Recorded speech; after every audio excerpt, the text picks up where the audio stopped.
The recent shift in Iraq's politics in the already tense Middle East has sent shockwaves, and it can be felt in Washington.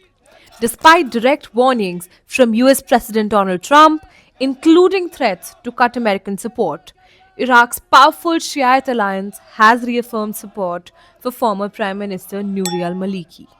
And now, divisions are deepening inside Iraq itself. The coordination framework, Iraq's Shiite majority bloc insists Maliki's nomination is a constitutional Iraqi decision, rejecting US pressure outrightly. But cracks are emerging.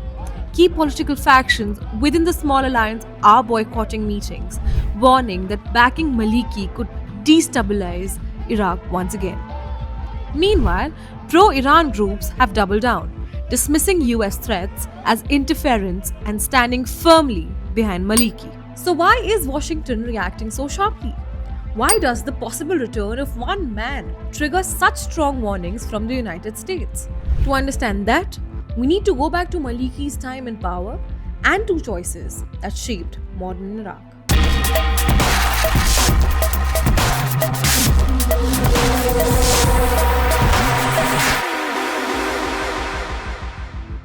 Nouri al-Maliki rose to power in 2006, just 3 years after the US invasion of Iraq.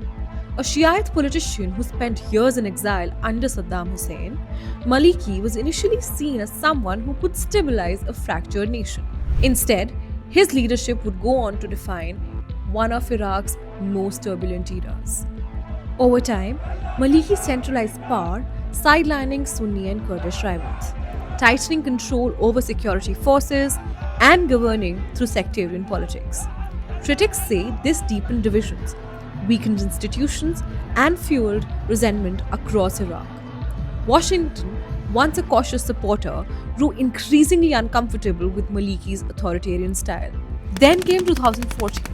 ISIS stormed through northern Iraq, capturing Mosul, the country's second largest city. The collapse of Iraqi security forces stunned the world. Many analysts link that failure to years of political exclusion and weakened institutions under Maliki's leadership. Soon after, Maliki was forced out. But Maliki never disappeared from Iraqi politics, and today, his return is being backed by factions closely aligned with Iran. For Washington, this is a red line. An Iraq led by Maliki could tilt decisively towards Tehran, strengthening Iran's influence through allied militias and political networks. The US fears a Maliki comeback could empower Iran-linked militias, undermine counter-terror cooperation, reignite sectarian instability, and shift Iraq away from Washington's orbit. So Trump's warning isn't just political, it's mindfully strategic.